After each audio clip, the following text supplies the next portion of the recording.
Hello दोस्तों, मैं हूं शशि और शशि मैथ्स के एक नए सेशन में आप सभी का बहुत बहुत स्वागत है। और हाँ, मेरे सभी क्लासेस को इतना प्यार और सपोर्ट देने के लिए आप सभी को बहुत बहुत धन्यवाद। तो आइए आज के सेशन में यहीं पे स्टार्ट करते हैं। देखिए, आज का सेशन का हमारा फर्स्ट क्वेश्चन कुछ इस तरह से है। त्रिभुज ए बी सी में एंगल यहाँ पे दिया गया है, कोण बी ए सी बराबर 90 डिग्री और ए डी लंब है बी सी। तो हमें बताना है इसमें से कौन सा ऑप्शन सही है। देखिए, क्वेश्चन में क्या बोला जा रहा है, एक त्रिभुज है, ये हो गया ए बी एंड सी।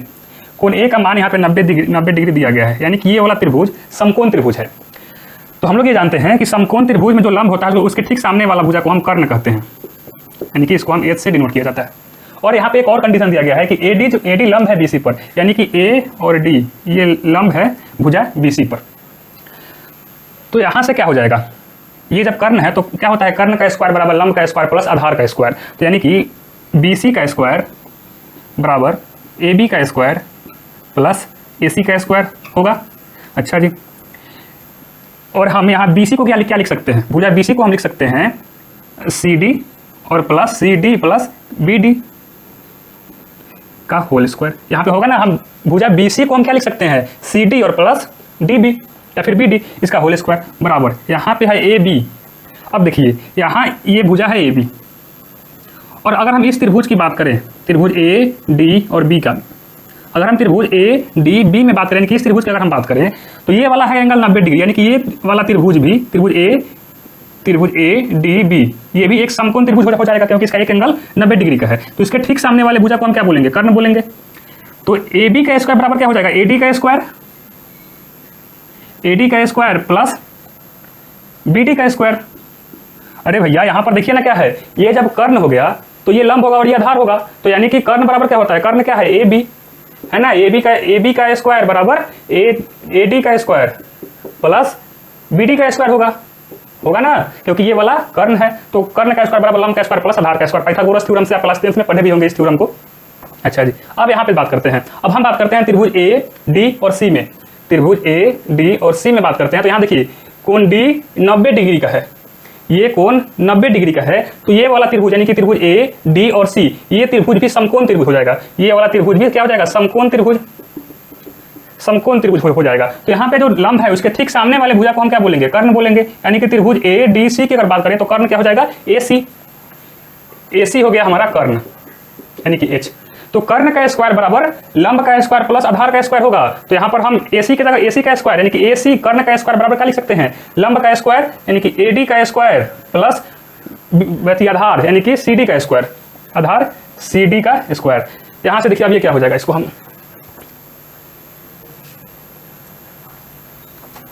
अब यहाँ पर देखिए A प्लस B का होल स्क्वायर ये है, तो यहाँ से हो जाएगा CD का स्क्वायर प्लस BD का square plus 2 into CD into BD होगा। A square plus B square plus 2AB बराबर AD का स्क्वायर प्लस BD का स्क्वायर। यहाँ है AD का स्क्वायर प्लस BD का स्क्वायर प्लस AD का स्क्वायर और प्लस CD का स्क्वायर। तो यहाँ से देखिए, ये प्लस CD और ये प्लस CD कैंसिल आउट हो जाएगा, ये BD और ये BD कैंसिल आउट हो जाएगा। बचा यहाँ पे 2 इंटू CD इंटू BD बराबर यहाँ पे बचा AD का स्क्वायर प्लस AD का स्क्वायर, यानी कि 2 इंटू AD का स्क्वायर। यहाँ से 2 और 2 कैंसिल आउट हो जाएगा, तो बचेगा यहाँ पे केवल, यहाँ हो जाएगा CD इंटू BD बराबर AD का स्क्वायर। यार यही हो जाएगा हमारा आंसर। आप यहाँ से ऑप्शन को मैच कर सकते हैं। यहाँ फर्स्ट वाला ऑप्शन नहीं होगा, सेकंड वाला ऑप्शन नहीं होगा। थर्ड पे बात करें, ऑप्शन सी की बात करें, BD इंटू CD बराबर AD का स्क्वायर, यानी BD इंटू CD बराबर AD का स्क्वायर, ये सी ऑप्शन मैच हो रहा है। तो यहाँ से ऑप्शन सी सही आंसर हो जाएगा। तो मैं ये आशा करता हूँ कि आपको इस क्वेश्चन का कंसेप्ट समझ में आ गया होगा। बस थोड़ा सा कंसेप्ट था, केवल हमें पाइथागोरस थ्योरम का यूज करना था यहाँ पर, यानी कि समकोण त्रिभुज का जो कंसेप्ट होता है उसको यहाँ पे यूज करना था। और ये था हमारा क्वेश्चन, आज का फर्स्ट क्वेश्चन। तो आप अगर नोट करना चाहते हैं तो नोट करिए, उसके बाद हम नेक्स्ट क्वेश्चन की ओर बढ़ते हैं। हाँ जी, तो सभी को देखेंगे नेक्स्ट क्वेश्चन की ओर। देखिए क्वेश्चन में क्या बोला जा रहा है, यदि x बराबर 2 प्लस √3 तो x cube minus 2x square minus 7x plus 2 का मान ... होगा। हमें इस इक्वेशन के वैल्यू को बताना है हमें, और हमें यहाँ पर x का जो वैल्यू है उसको दिया गया है। तो यहाँ से देखिए क्या करेंगे हम, x बराबर क्या है 2 प्लस √3, दोनों तरफ वर्ग करने पर इसको हम मान लेते हैं समीकरण 1। दोनों तरफ वर्ग करेंगे तो एक तरफ हो जाएगा x स्क्वायर बराबर 2 प्लस √3 का होल स्क्वायर, यानी कि x स्क्वायर बराबर 2 का स्क्वायर प्लस √3 का स्क्वायर प्लस 2 × 2 × √3, यानी कि x स्क्वायर बराबर 2 का स्क्वायर 4, √3 का स्क्वायर 3 प्लस 4 √3। ये हो गया x स्क्वायर बराबर 4 3 7 प्लस 4 √3। समीकरण 2। यहाँ देखिए x का वैल्यू दिया गया था क्वेश्चन में 2 + √3, और हमने यहाँ से x स्क्वायर का वैल्यू भी यहाँ से हम फाइंड आउट कर लिए 7 + 4 √3। अब हम क्या करते हैं, इस समीकरण 1 में समीकरण 2 से गुना करा देते हैं, यानी कि ये हो जाएगा x × x स्क्वायर बराबर 2 + √3 × 7 + 4 √3। ये हो जाएगा x³ आधार सेम है तो पावर जुट जाएगा, x³ हो जाएगा, और 7 दूना 14 प्लस 8 √3, 4 दूनी के 8 √3 प्लस 7 √3, और ये हो जाएगा √3 × √3 3 और 4 3 12, यानी कि x³ बराबर क्या हो जाएगा 14 और प्लस 12 26 प्लस 8 7 15 √3। ये हो गया समीकरण 3। देखिए हमें क्वेश्चन में दिया गया था x का वैल्यू यहाँ पे दिया गया था, और हमें पूछा जा रहा है x³ - 2x स्क्वायर - 7x + 2 का मान हमें पूछा जा रहा है। तो यहाँ से हम x का वैल्यू से हम x स्क्वायर का वैल्यू को निकाल लिए, और यहाँ से हम x³ के वैल्यू को भी निकाल लिए, क्योंकि हमें यहाँ पर जरूरत होगी x³ का जो वैल्यू है। यहाँ देखिए इक्वेशन क्या है, x³ - 2x square - 7x + 2। x³ का वैल्यू यहाँ से देखिए दिया गया है, x³ का वैल्यू क्या है 26 + 15 √3 - 2 × x स्क्वायर, x स्क्वायर का वैल्यू यहाँ पे है इक्वेशन 2 में, देखिए 7 + 4 √3 - 7x का वैल्यू क्या है 2 + √3 प्लस 2। यहाँ से ये हो जाएगा 26 + 15 √3 - 14 - 8 √3 -14 -7 √3 प्लस 2। अब देखिए क्या होगा यहाँ से, ये देखिए 26 और प्लस 2 28 होगा, यानी कि 28, और यहाँ देखिए -14 और यहाँ पे -14 यानी कि -28 होगा, और यहाँ पे है 15 √3। ये देखिए -8 √3 और -7 √3 यानी कि 8 7 15 यानी कि -15 √3। तो यहाँ से 28 और -28 0 हो जाएगा, प्लस 15 √3 -15 √3 बराबर यहाँ पे हो जाएगा 0, और ये हो गया हमारा आंसर।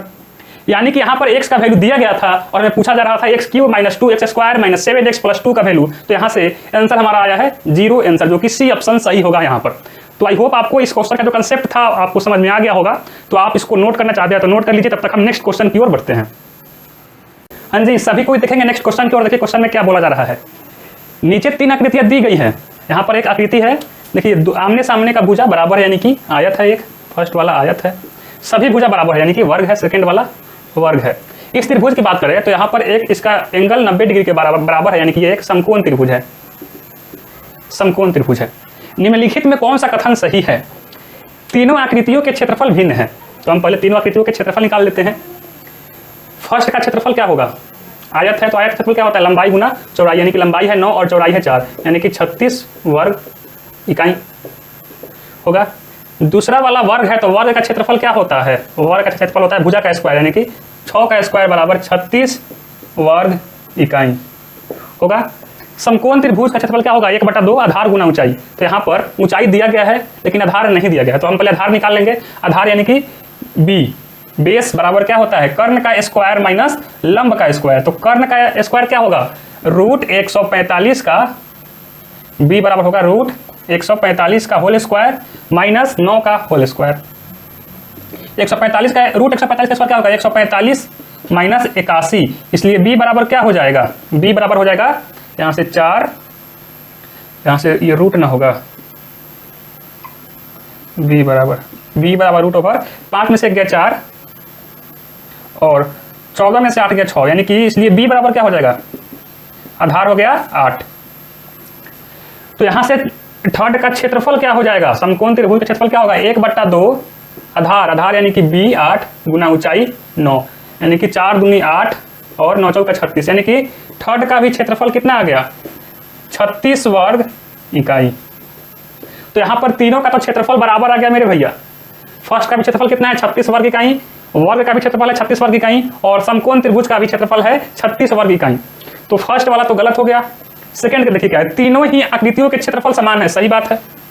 तीनों ही आकृतियों के क्षेत्रफल समान है, तीनों ही आकृतियों के परिमाप समान है और केवल आकृति 1 और 2 के परिमाप समान है। तो आकृति 1 की बात करें परिमाप, अगर हम आकृति 1 की परिमाप की बात करें तो फर्स्ट वाला है आयत, और आयत का परिमाप क्या होता है 2 इंटू लंबाई प्लस चौड़ाई, यानी कि 9 + 4, 9 × 4 = 13, 13 × 2 = 26 इकाई। आयत का इकाई क्या आ गया, यानी कि फर्स्ट आकृति का परिमाप 26 इकाई। अगर हम सेकेंड आकृति यानी कि वर्ग की परिमाप अगर हम बताएं तो क्या होगा, वर्ग का परिमाप होता है 4 गुना भुजा, 4 और भुजा है 6, यानी कि 24 इकाई। तो यहाँ पर देखिए दोनों आकृतियों का जो परिमाप है वो अलग अलग आ गया। फर्स्ट आकृति का परिमाप आ गया यहाँ पर 26 इकाई, और वर्ग का जो, और यहाँ जो सेकेंड आकृति है वर्ग, इसका परिमाप आ गया 24 इकाई। तो यहाँ पर बोला जा रहा है सी में तीनों ही आकृतियों के परिमाप समान है, बिल्कुल गलत है। केवल आकृति 1 और 2 के परिमाप समान है, ये भी गलत है। तो यानी कि तीनों ही आकृतियों के केवल क्षेत्रफल समान है, यानी कि करेक्ट आंसर हो जाएगा बी। तो ये था हमारा क्वेश्चन नंबर 3। तो आपको इस क्वेश्चन का जो कंसेप्ट था आपको समझ में आ गया होगा। तो आप अगर नोट करना चाहते हैं तो नोट कर लीजिए, उसके बाद हम नेक्स्ट क्वेश्चन की ओर बढ़ते हैं। हाँ जी, तो सभी को देखेंगे नेक्स्ट क्वेश्चन की ओर। देखिए क्वेश्चन में क्या बोला जा रहा है, यदि घन के प्रत्येक किनारे को 50% बढ़ाया जाए, यदि घन के प्रत्येक किनारे को 50% बढ़ाया जाए तो उसके क्षेत्रफल में कितने प्रतिशत वृद्धि होगी। देखिए हम यहाँ पे मान ले रहे हैं कि घन की किनारा बराबर, हमने मान लिया यहाँ पर ए, और हर एक ए को 50% बढ़ाया जा रहा है। तो मेरे भैया आप यहाँ पर एक बात को हमेशा के लिए याद रखिएगा कि अगर क्षेत्रफल में वृद्धि प्रतिशत की बात की जाए, क्षेत्रफल में वृद्धि प्रतिशत की बात की जाए तो इसके लिए एक फार्मूला होता है, डायरेक्ट हम फार्मूला का यूज करेंगे, +- x + y + x × y / 100। अगर किसी भी क्षेत्रफल में वृद्धि प्रतिशत की बात की जाए तो इसके लिए एक फार्मूला होता है +- x + y + x × y / 100। तो यहाँ पर हम बात करें अगर घन की क्षेत्रफल की अगर हम बात करें तो घन की क्षेत्रफल बराबर क्या होता है, घन की क्षेत्रफल बराबर होता है 6 गुना भुजा का स्क्वायर। यानी कि देखिए भुजा यहाँ पर स्क्वायर मतलब भुजा यहाँ पर 2 बार आ रहा है, भुजा यहाँ पर 2 बार आ रहा है, और हर एक भुजा जो है प्रश्न से 50% की वृद्धि हो रही है, हर एक भुजा में 50% की वृद्धि हो रही है। तो यानी कि यहाँ से अब आराम से हम निकाल सकते हैं घन की क्षेत्रफल में वृद्धि प्रतिशत बराबर 50 + 50 + 50 गुना 50 / 100। यहाँ एक भुजा को हम मान लिए x और दूसरे भुजा को हम मान लिए y, और दोनों 50% बढ़ रहा है। तो यहाँ से अब क्या हो जाएगा 50 + 50 100, ये हो जाएगा 100, और प्लस 2 0 से 2 0 कैंसिल आउट, 50 25, यानी कि 125% की वृद्धि होगी। यदि घन के प्रत्येक किनारे को 50% बढ़ाया जाए तो उसके क्षेत्रफल में 125% की वृद्धि हो जाएगी। तो यहाँ से ऑप्शन ए हमारा करेक्ट आंसर होगा। तो आई होप आप इस फॉर्मूला को या हमेशा के लिए याद रखेंगे कि किसी भी क्षेत्रफल में वृद्धि प्रतिशत की बात अगर की जाए तो उसके लिए एक फार्मूला होता है +- x + -y + x × y / 100। अगर यहीं पे बात किया जाता कि हर एक किनारे को 50% घटा दिया जाता है तो यहाँ पर हम माइनस साइन का यूज करते हैं, यहाँ पर हम प्लस साइन का यूज किए हैं, बढ़ाया जा रहा है। तो अगर प्रत्येक किनारों को 50% घटाया जाता तो हम यहाँ पर -50 और यहाँ पे माइनस हम करते हैं। ठीक है, तो आई होप आपको इस क्वेश्चन का कंसेप्ट समझ में आ गया होगा। अगर आ गया है तो आप इसको नोट करिए, तब तक हम नेक्स्ट क्वेश्चन की ओर बढ़ते हैं। हाँ जी, तो सभी को देखेंगे नेक्स्ट क्वेश्चन की ओर। देखिए क्वेश्चन में क्या बोला जा रहा है, यदि n कोई प्राकृत संख्या है, n क्या है, n कोई प्राकृत संख्या है, तो उसके अग्रलिखित में किसके इकाई स्थान पर 0 होगा। ठीक है, यहाँ हम क्या करेंगे, हर एक ऑप्शन को बारी बारी से चेक करेंगे कि किसके इकाई स्थान पर अगर हम कोई भी n की जगह पर अगर हम कोई भी प्राकृत संख्या को रखें तो उसके इकाई स्थान पर हमेशा 0 होना चाहिए। तो इस क्वेश्चन का सॉल्यूशन करने से पहले हमें यह मालूम हो जाना चाहिए कि प्राकृत संख्या आखिर होता क्या है। प्राकृत संख्या अगर इंग्लिश में बात की जाए तो इसको हम नेचुरल नंबर भी बोलते हैं, और नेचुरल नंबर को कैपिटल N से सूचित किया जाता है। प्राकृत संख्या में ऐसे संख्या को बोलते हैं हम, गिनती की संख्या को प्राकृत संख्या बोला जाता है, यानी कि 1 2 3 4 5 6 7 8 ... अनंत तक। तो ऐसे संख्या को बोला जाता है प्राकृत संख्या, यानी कि नेचुरल नंबर। तो यहाँ पर देखिए यहाँ ऑप्शन ए में अगर हम बात करें तो 3 गुना 2 के पावर n, यानी कि 6 का पावर n। अगर हम n बराबर 1 लेते हैं तो अगर हम n बराबर 1 लेते हैं तो यहाँ पर 6 का पावर 1 बराबर 6। क्या इसके इकाई के स्थान पर 0 है? नहीं है। अब आपके मन में सवाल आता होगा, ये होगा कि यहाँ पर अगर हम n की मान को कुछ और लेते हैं तो क्या होगा, यानी कि n बराबर अगर हम यहाँ पर 2 ले लेते हैं तो 6 का पावर हो जाएगा 2, यानी कि 36। क्या इसके इकाई के स्थान पर 0 है? नहीं है।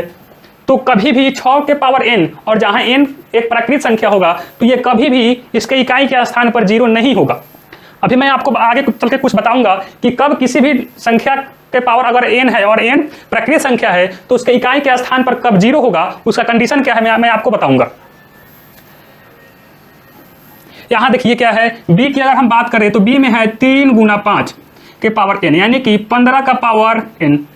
अगर हम n बराबर 1 लेते हैं तो क्या इसके इकाई के स्थान पर 0 होगा या फिर नहीं होगा, आइए इसको हम चेक भी कर लेते हैं। यानी कि अगर हम 15 के पावर 1 लेंगे यानी कि 15, या इसके इकाई के स्थान पर 0 है? नहीं है। अच्छा जी, अगर हम यहाँ पर n बराबर 2 ले लेते हैं तो 15 का स्क्वायर यानी कि 225, क्या इसके इकाई के स्थान पर 0 है? नहीं है। तो ये भी नहीं होगा और ये भी नहीं होगा। अब हम बात करते हैं ऑप्शन सी पर।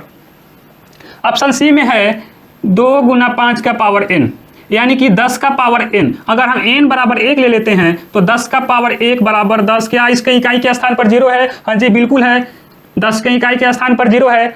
n बराबर 1 पर तो ये सही हो गया। क्या n बराबर 2 पर ये सही होगा? n बराबर 2 यानी कि 10 का होल स्क्वायर बराबर 100। बिल्कुल हम इसके इकाई के स्थान पर 0 है।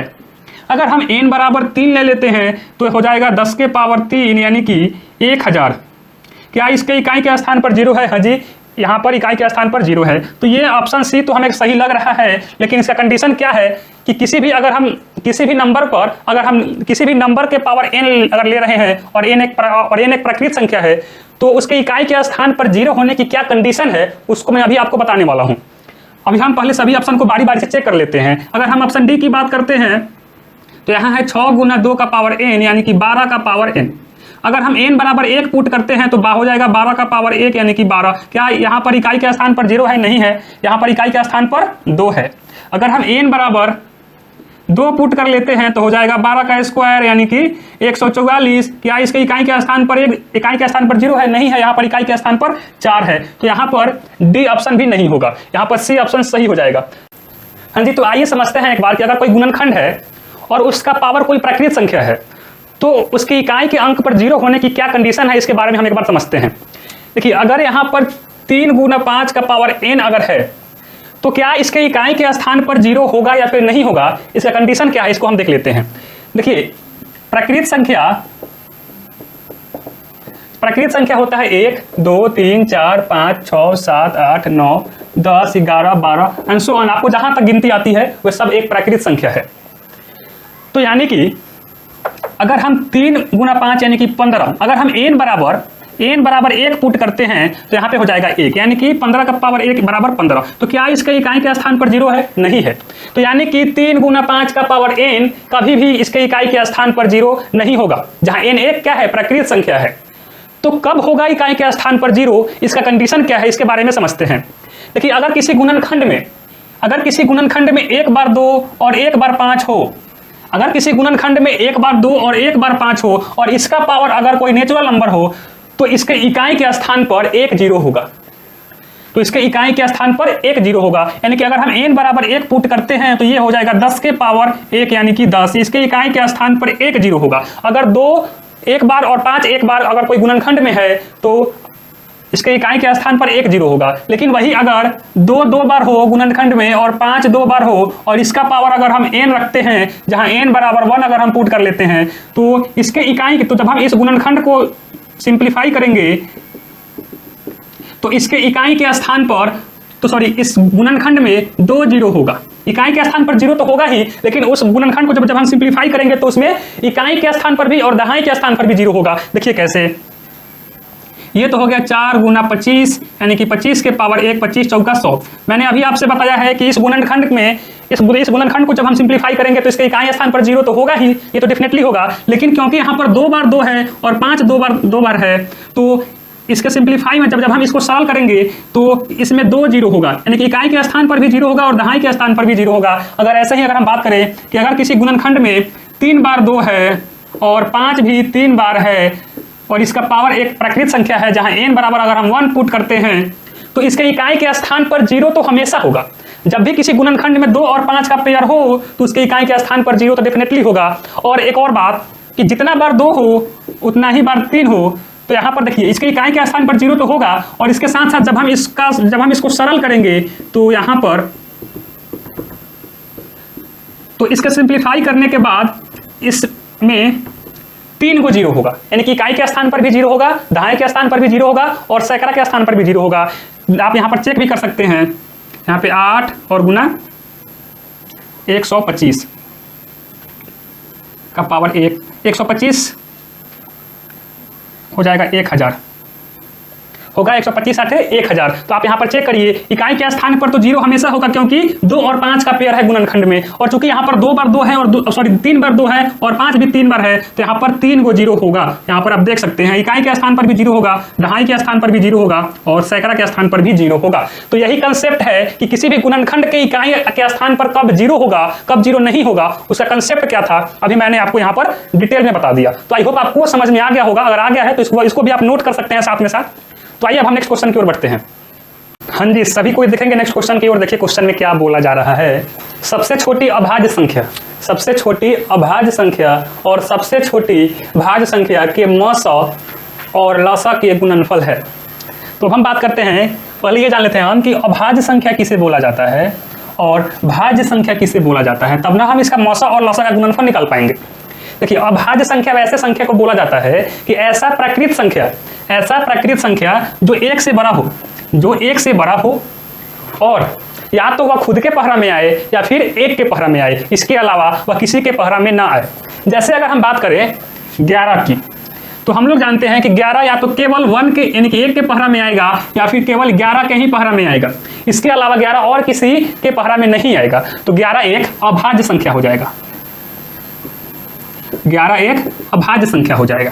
तो अब बात आता है यहाँ पर कि अभाज्य संख्या कौन कौन सा होगा। देखिए अभाज्य संख्या हो जाएगा,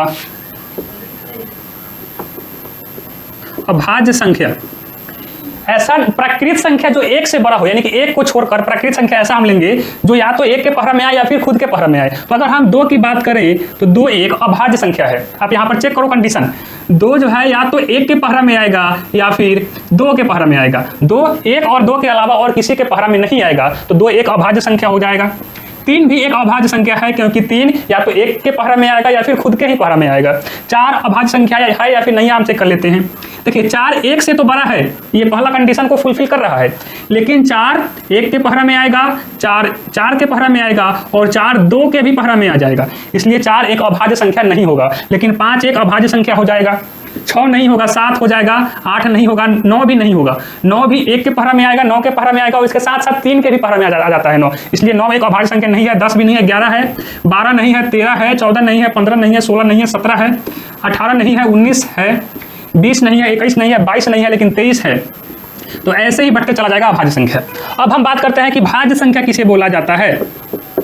भाज्य संख्या, देखिए भाज्य संख्या का परिभाषा क्या होता है कि ऐसा प्राकृत संख्या जो 1 से बड़ा हो, इसमें भी ये कंडीशन है कि ऐसा प्राकृत संख्या जो 1 से बड़ा हो, 1 से बड़ा हो और वह अभाज्य संख्या न हो। ऐसा प्राकृत संख्या जो 1 से बड़ा हो और वह अभाज्य संख्या न हो। तो प्राकृत संख्या क्या होता है? प्राकृत संख्या होता है मेरे भाई 1 2 3 4 5 6 7 8 9 10 11 12 13 एंड सो ऑन। आपको जहां तक गिनती आती है वहां तक होता है प्राकृत संख्या। तो 1 से बड़ा हो, यानी कि 1 तो नहीं होगा, ऐसा प्राकृत संख्या जो 1 से बड़ा हो और वह भाज्य न हो और वो अभाज्य संख्या न हो। तो यहाँ पर बात करते हैं 2 एक अभाज्य संख्या है, 3 भी एक अभाज्य संख्या है, लेकिन 4 एक अभाज्य संख्या नहीं है, इसलिए 4 एक भाज्य संख्या हो जाएगा। 5 एक अभाज्य संख्या है, इसलिए 5 भाज्य संख्या नहीं होगा। 6 हो जाएगा भाज्य संख्या, उसके बाद 8 हो जाएगा, उसके बाद 9 हो जाएगा, 10 हो जाएगा, 11 नहीं होगा, 12 हो जाएगा, 13 नहीं होगा, 14 हो जाएगा, 15 हो जाएगा, 16 हो जाएगा, 17 नहीं होगा, 18 हो जाएगा, 19 नहीं होगा, 20 होगा, 21 होगा, 22 होगा और ऐसे ही बढ़ते चला जाएगा। तो ये हो गया आपका अभाज्य संख्या और ये हो गया भाज्य संख्या। अब हमें बताना है कि सबसे छोटी अभाज्य संख्या, तो यहाँ पर देखिए सबसे छोटी अभाज्य संख्या है 2, सबसे छोटी अभाज्य संख्या है 2 और सबसे छोटी भाज्य संख्या यानी कि सबसे छोटी भाज्य संख्या है 4, यहाँ हो गया 4 सबसे छोटी भाज्य संख्या के मौसा और लौसा का हमें गुणनफल बताना है। तो आप बता दो कि 2 और 4 का मौसा क्या होगा। 2 और 4 का मौसा क्या हो जाएगा, 2 बराबर हो जाएगा 2 और 4 बराबर हो जाएगा 2 गुना 2। यानी कि मौसा की अगर हम 2 और 4 की मौसा की बात करें, मौसा हो जाएगा 2। और अगर हम 2 और 4 की लौसा की बात करें, लौसा की बात करें तो ये तो एक बार हो जाएगा और जो बचा होगा उसको फिर हम गुना कर लेंगे, यानी कि लौसा हो गया 4। तो अब हमें बताना है कि सबसे छोटी भाज्य संख्या और सबसे छोटी अभाज्य संख्या के मौसा और लौसा का गुणनफल क्या होगा। तो मौसा है 2 और लौसा है 4 बराबर 8 हो जाएगा हमारा आंसर। तो ये है हमारा आंसर, यानी कि सबसे छोटी अभाज्य संख्या और सबसे छोटी भाज्य संख्या के मौसा और लौसा का गुणनफल 8 हो जाएगा। और आपको ये भी समझ में आ गया होगा कि अभाज्य संख्या किसे बोलते हैं और भाज्य संख्या किसे बोलते हैं। तो आई होप आपको इस क्वेश्चन में जो भी कंसेप्ट बताए गए हैं आपको पूरा का पूरा समझ में आ गया होगा। अगर आप नोट करना चाहते हैं तो नोट कर लीजिए, तब तक हम नेक्स्ट क्वेश्चन की ओर बढ़ते हैं। हाँ जी, तो सभी कोई देखेंगे नेक्स्ट क्वेश्चन की ओर। देखिए क्वेश्चन में क्या बोला जा रहा है। किसी वार्षिक चक्रवृद्धि ब्याज की दर से 7500 रुपए का मिश्र धन 7500 रुपए का मिश्र धन 2 वर्ष में 8427 रुपए होगा यदि ब्याज वार्षिक संयोजित किया जाता है। यानी कि इस क्वेश्चन को ध्यान से पढ़ेंगे तो आपको दिखेगा कि यहाँ पर मूलधन यहाँ पे दिया गया है 7500 रुपए। मूलधन यानी कि P यहाँ पर 7500 रुपए दिया गया है। मिश्र धन यानी कि A यहाँ पर दिया गया है, यहाँ पर दिया गया है 8427 रुपए। समय यहाँ यानी कि T दिया गया है 2 वर्ष और हमें R पूछा, R यानी कि दर क्वेश्चन में पूछा जा रहा है। देखिए इस क्वेश्चन में मूलधन दिया गया है, मिश्र धन भी दिया गया है, समय भी दिया गया है और हमें दर पूछा जा रहा है इस क्वेश्चन में। तो मिश्र धन बराबर होता है, फॉर्मूला को आप याद किए होंगे, तो मिश्र धन बराबर होता है मूलधन इंटू A1 प्लस दर बटा 100 का पावर समय। यानी कि मिश्रधन क्या है, मिश्रधन है 8427 रुपये, मूलधन है 7500 रुपये और 1 प्लस दर पूछा जा रहा है, दर यानी कि R हमसे पूछा जा रहा है 100 और समय है 2 वर्ष। यानी कि इधर 7500 गुना में है, इधर आएगा तो भाग में हो जाएगा 8427 बटा 8427 बटा 7500 बराबर हो जाएगा 1 प्लस R बटा 100 का पावर 2। इसको हम अगर काटे तो ये हो जाएगा 3 से कट जाएगा, 3 दूनी 6, यहाँ बचा 1 और 5 3 15 यानी कि 2500। अगर हम इसको 3 से काटते हैं तो 3 दूना 6 बचेगा, यहाँ 2 तो 8 के 24, 2 आएगा तो 0 और 3 9 27। यानी कि ये हो गया 2809 बटा 2500 बराबर 1 प्लस R बटा 100 का पावर 2। इधर से हम स्क्वायर को हटाएंगे तो इधर रूट चढ़ेगा, यानी कि ये हो जाएगा 2809 बटा 2500 होगा ना। इधर से हम अगर स्क्वायर को हटाएंगे तो इधर रूट चढ़ जाएगा और यहाँ हो जाएगा 1 प्लस R बटा 100। और ये स्क्वायर रूट अंडर 2809 होता है 53 का स्क्वायर, यानी कि ये हो जाएगा 53 का स्क्वायर बटा 50 का स्क्वायर बराबर 1 प्लस R बटा 100। यानी कि 53 बटा 50 बराबर 1 प्लस R बटा 100। इधर हम माइनस कर लेंगे इसको, तो यानी कि ये हो जाएगा 53, 1 इधर माइनस में आएगा तो 53 माइनस 50 बटा 50 बराबर R बटा 100। यानी कि ये हो जाएगा 3 बटा 50 और इधर देखिए R इधर भाग में है तो इधर आएगा तो गुना में हो जाएगा 100 बराबर R। तो यानी कि 50 दूनी 50, इसलिए R बराबर 6% आंसर हो जाएगा। तो यहाँ पर दिया गया था क्वेश्चन में किसी वार्षिक चक्रवृद्धि ब्याज की दर से 7500 रुपए का मिश्र धन 2 वर्ष में 8427 रुपए होगा यदि ब्याज वार्षिक संयोजित किया जाता है। तो हमसे दर यहाँ पे पूछा जा रहा था, मूलधन क्वेश्चन में दिया गया है, मिश्रधन दिया गया है, समय दिया गया है, दर पूछा जा रहा है। तो मिश्रधन बराबर होता है मूलधन इंटू 1 प्लस दर बटा 100 का पावर समय। और यहाँ पर हम यूज करके यहाँ से हम दर निकाल लिए हैं, दर आया है 6%। तो ये होगा हमारा ऑप्शन सी करेक्ट आंसर। तो आई होप आपको इस क्वेश्चन का कंसेप्ट समझ में आ गया होगा। आप इस फॉर्मूला को आप नोट भी कर सकते हैं, जब भी आपसे मिश्रधन पूछा जाए या फिर यहाँ पर किसी भी अगर मिश्रधन, मूलधन और दर या फिर समय में कोई रिलेशन से कोई क्वेश्चन पूछा जाए तो यहाँ पर आप डायरेक्ट फार्मूला का यूज करेंगे, मिश्रधन बराबर मूलधन इंटू 1 बटा दर बटा समय का पावर, सॉरी मिश्रधन बराबर मूलधन इंटू 1 बटा दर, 1 प्लस दर बटा 100 के पावर समय। तो ये था हमारा क्वेश्चन 7। आप इसको नोट कर लीजिए, तब तक हम नेक्स्ट क्वेश्चन की ओर बढ़ते हैं। हाँ जी, तो सभी कोई देखेंगे नेक्स्ट क्वेश्चन की ओर। देखिए क्वेश्चन में आखिर बोला क्या जा रहा है। रोहित ने एक साइकिल 1000 रुपए में खरीदा, ठीक है भैया, रोहित ने एक साइकिल 1000 रुपए में खरीदा तथा इसको 1200 रुपए में बेच दिया। उसका लाभ प्रतिशत कितना है? रोहित तो बहुत तेज है भाई, 1000 का साइकिल 1200 रुपए में बेच दिया। देखिए रोहित ने एक साइकिल 1000 रुपए में खरीदा, यानी कि क्रय मूल्य यहाँ पे दिया गया है, क्रय मूल्य है 1000 रुपए और विक्रय मूल्य दिया गया है 1200 रुपए। तो लाभ कितना हो जाएगा? लाभ बराबर क्या हो जाएगा? विक्रय मूल्य माइनस क्रय मूल्य, यानी कि 1200 माइनस 1000 बराबर 200 रुपए का रोहित को लाभ हुआ। तो यहां से लाभ प्रतिशत क्या हो जाएगा? लाभ प्रतिशत बराबर होता है लाभ बटा क्रय मूल्य गुना 100। लाभ है 200 रुपए, क्रय मूल्य है 1000 गुना 100, 2 को 0 से 2 को 0, 1 0 से 1 0, यानी कि 20% का लाभ हुआ। रोहित को 20% का लाभ हुआ। रोहित ने एक साइकिल 1000 रुपए में खरीद करके उसको 1200 रुपए में बेच दिया, तो उसको लाभ हो गया 200 रुपए का और लाभ प्रतिशत हो गया 20% का, यानी कि ऑप्शन बी करेक्ट आंसर हो जाएगा। तो आई होप आपको इस क्वेश्चन का कंसेप्ट समझ में आ गया होगा। तो आप इसको नोट करिए, तब तक हम नेक्स्ट क्वेश्चन की ओर बढ़ते हैं। हाँ जी, तो सभी कोई देखेंगे नेक्स्ट क्वेश्चन की ओर। देखिए क्वेश्चन में बोला क्या जा रहा है, लॉग बेस x पावर 243 बराबर -5। तो अब हमें x का मान बताना है, हमें x का मान बताना है। देखिए क्वेश्चन में क्या दिया गया है, लॉग बेस x पावर 243 बराबर -5। तो यानी कि ये क्या हो जाएगा भैया, x का पावर -5 बराबर 243 हो जाएगा।